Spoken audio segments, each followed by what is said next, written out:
কাজের জন্য। এ কি বলছে, বাঁশ দিয়ে ঢাপাং ঢাপাং না কি বলছে? এর কাজ তো এটা নয়।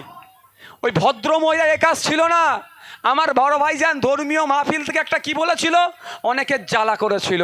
আমি এখানে দাঁড়িয়ে বলছি, নুসরাত জাহান বিদায়ী এমপি একজন অপদার্থ, ব্যর্থ, দায়িত্ব কাণ্ড জ্ঞান এমপি।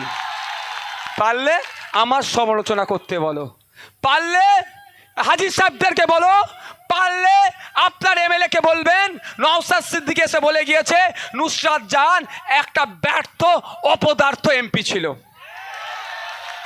পারলে আমার কথাটাকে খণ্ডন করতে বলবেন।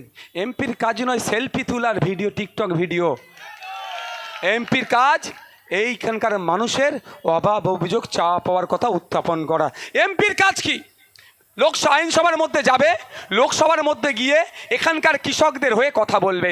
এই পশ্চিম বাংলার এই বসিরহাটের কৃষকরা মাস গেলে মাত্র 7,000-এর নিচে ইনকাম করে। বিলো 7,000 যারা কৃষক আছে মিলিয়ে দেখে নেবেন, 7,000-এর নিচে আপনারা ইনকাম করেন। ওর কি কাজ তৈরি করে?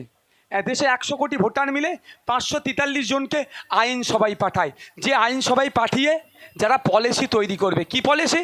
আগামী 5 বছর দেশ কিভাবে ভালো থাকবে, দেশের নাগরিক কিভাবে উপকৃত হবে, দেশের নাগরিকের হাতে কিভাবে টাকা বেশি আসবে। আপনি একজন ইটভাটা শ্রমিক, আপনার ন্যূনতম মজুরি কিভাবে বাড়বে। আপনি ভ্যান চালক, আপনি কম খাটবেন, বেশি টাকা কিভাবে পাবেন। আপনি আপনার কৃষক, ফসলের দাম যাতে সঠিকভাবে কিভাবে পাবেন।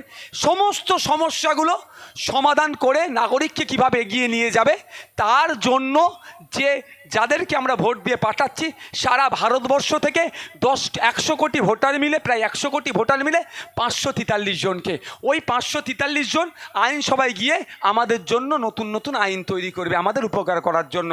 আর অপদার্থ ব্যর্থটাকে, ভদ্রমহিলাটাকে পাঠিয়েছিলাম, এ তা